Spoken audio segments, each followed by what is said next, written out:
lastminute.com, lastminute.com, ASMR video. Wow. I hear you saying wow. Isn't Ollie so good to us? He's doing a lastminute.com video. Oh, we're all well. It is Wednesday, the 7th of January. No, it's not. I lied. How dare I lie? It's Wednesday, the 7th of February. February. Yes, it is. And this is the State of Wrestling, episode 2. I think that's what I called the first episode. The State of Wrestling. Let's hope I did. Right now, it is in a right old state, ain't it? So I'm talking to you as of right now, I've not watched Monday Night Raw from the 5th of February. I've recorded it. I was going to watch it, and I've not got around to it. So I'm about to watch it in the next hour. We have come out of the Royal Rumble in a right old mess. Right old mess. We had Cody Rhodes wrongly, and I mean wrongly, winning the Rumble, the Men's Royal Rumble. Bayley won the Women's Royal Rumble. No problem with that. That was a right decision by a mile. She had a storyline built up very slowly over the course of about a year, or maybe longer. With Io Sky, she'd set up Damage Control. She had pushed to try and get the title herself and push herself forward. At times, costing Io matches, and then eventually helping Io win the title and helping her retain on numerous occasions. They then brought in Asuka and Kairi Sane, making Damage Control even stronger with Dakota Kai as like a backing singer, so to speak, because she's still rehabbing her damaged knee. And slowly, you've got Bayley there, they got the three Japanese ladies, and Dakota Kai, who speaks fluent Japanese. And Bayley's, over time, we can see she's been slowly pushed out of her own group. Her own creation is turning on her. It's like Frankenstein's monster coming alive and thinking, hang on, I don't want to be controlled by you anymore. I'm gonna kill you, basically. And therefore we seen Bayley win the Rumble. She was going to challenge Rhea. Nia warned her not to and took out Rhea. And then Bayley overheard a conversation with the ladies from Damage Control, bar Dakota Kai, and realised that they were going to turn on her. So she basically got it out there first, and it's just a very good way of doing it. I think I would have done it slightly different. They had it where she was in the ring with the ladies from Damage Control, and basically said, yeah, I know you've been talking about me behind my back, etc, etc. I'm now going to challenge a new EL at WrestleMania for the title. And they turned on her. I would have had that happen, but I'd have had Dakota Kai come down to the ring, not necessarily wrestle, because I know obviously she's got the damaged knee, but she could have come down to Bayley's defence, and then just when Bayley thinks, okay, things are settling down, or I've got some support here, she could have then turned on Bayley, and I think that would have been really cool. But yeah, so we've got Bayley v Io at Mania, no problem with that. The men's side, from the Rumble onwards, I said before the Rumble, I believed, well, in my opinion anyway, we was going to get CM Punk win the Royal Rumble, challenge Seth Rollins Seth Rollins at WrestleMania. That is where I thought they were going to go with it. With Cody having to continue to fight for his right to finish his story, and that would have continued on into Elimination Chamber, where I would have had Cody win the Chamber and go on to fight Roman at Mania on night 2. That is the way I would have gone with it. We all know what happened to Punk. He picked up an injury in the Rumble, a torn tricep, and he could have completed the Rumble, but he knew straight away as soon as it happened, he would have known, and he said, "I ain't making it to Mania." He was going to keep me out for quite a while. A lot of people believe that it was always meant to be Cody winning the Rumble. The Punk injury was just a freak accident. Maybe Punk could have won the Chamber and challenged Rollins that way. We also knew before the Rumble that The Rock had intentions of facing Roman at some point soon. I figured it was going to be The Rock v Roman at the Rumble, Cody v Roman at Mania, Punk v Rollins at Mania. I'd have had Roman defeat The Rock, looking even more of a badass than he already does, because it had just defeated The Rock.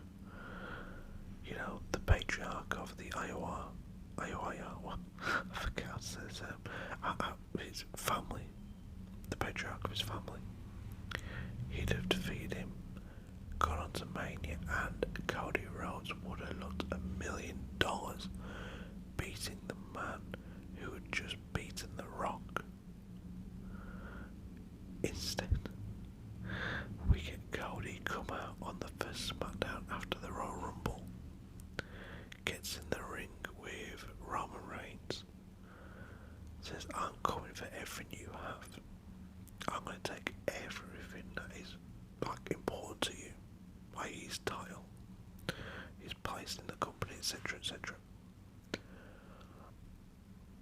But I'm not going to do it at WrestleMania." He then goes on to say that he's had a chat with somebody who's very close to Roman, who knows Roman very well, and out-trots The Rock, aka Dwayne Johnson. We don't get any words out of The Rock or Roman. They just have a intense stare-off, with the crowd going bonkers for Cody, and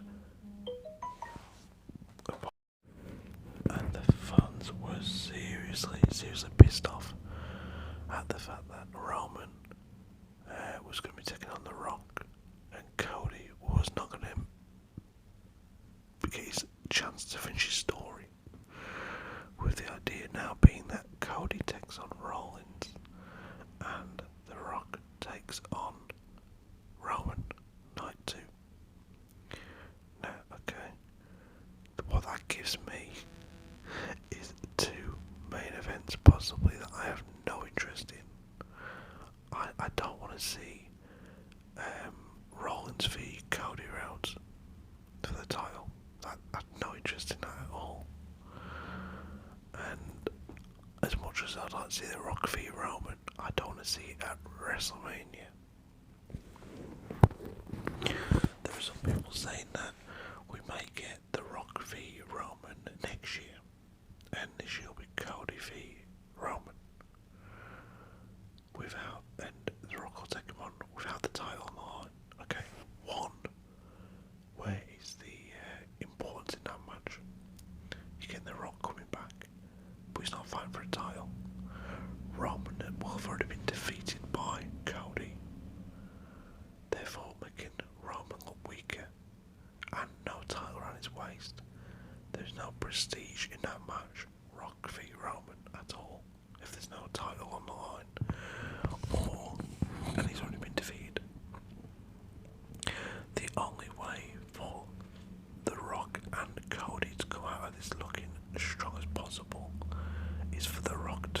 Roman first, lose to Roman, putting Roman into a stratosphere that he's not been in for a long time, just looking like the ultimate. But I mean, he can beat LA Knight, he can beat AJ Styles, he can beat Randy Orton.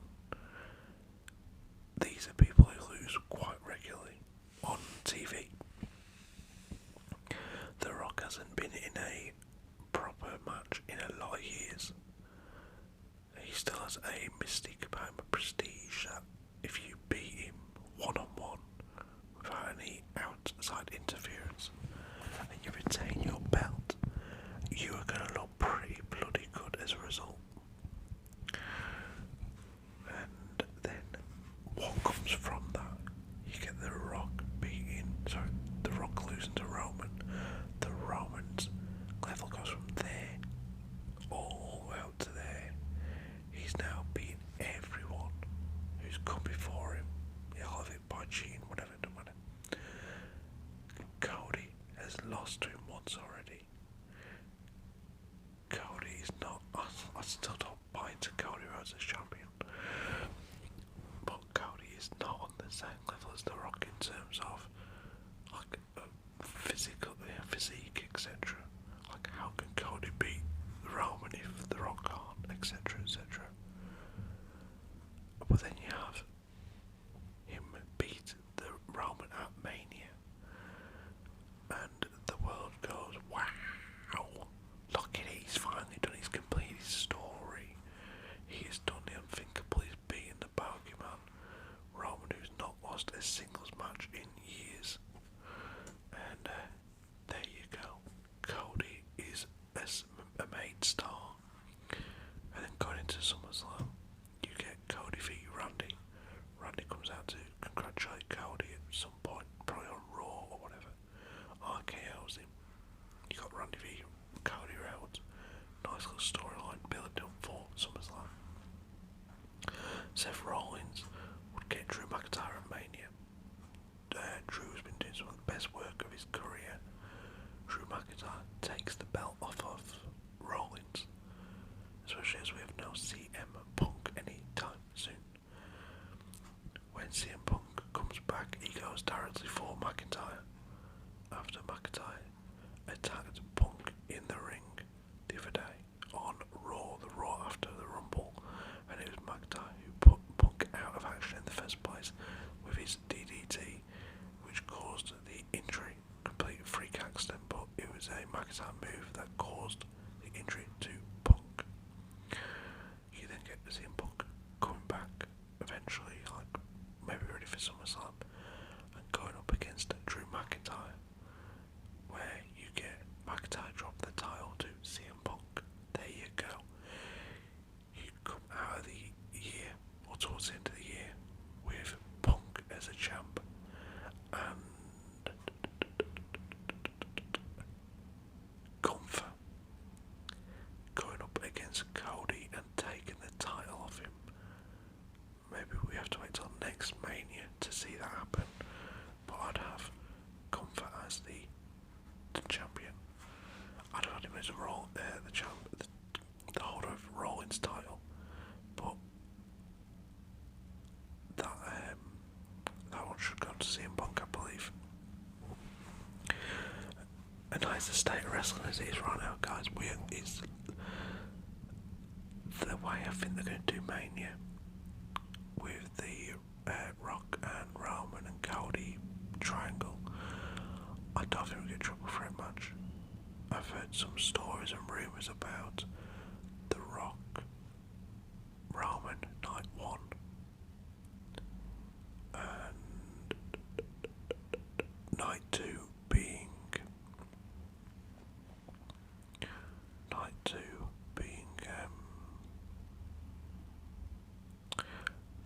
Roman after he retains against the Rock, then loses his title to Cody Rhodes. One thing they could do with Rollins is a Rollins v McIntyre match. McIntyre doesn't win the title, possibly, but Damien Priest cashes in, wins the title, or goes to cash in. And I feel that I've heard quite a bit is the contract is not in the briefcase. That Finn Balor has screwed him over. That could happen. They don't open the briefcase, do they, though? Like pre-match when he cashes in. So, like if he came down during a McIntyre Rollins match, cashes in, they would ring the bell for McIntyre, for Damien Priest to cash in. He would then defeat whoever. But then you have to have a bit where they then open the briefcase and find out that he's not the champ, which could get messy and really awkward on TV, because then you've had a decent main event for night one ruined, and then the title just revert back to Rollins, I guess. So it just gets messy then. Or you could have Damien Priest actually win the title through his cash in, and you get Priest v Finn Balor, maybe at Mania, sorry, at SummerSlam this year. But no, I prefer the Drew McIntyre wins the title route, and Punk comes back and takes on Drew McIntyre. I do prefer that idea myself. But let me know your thoughts, guys, in the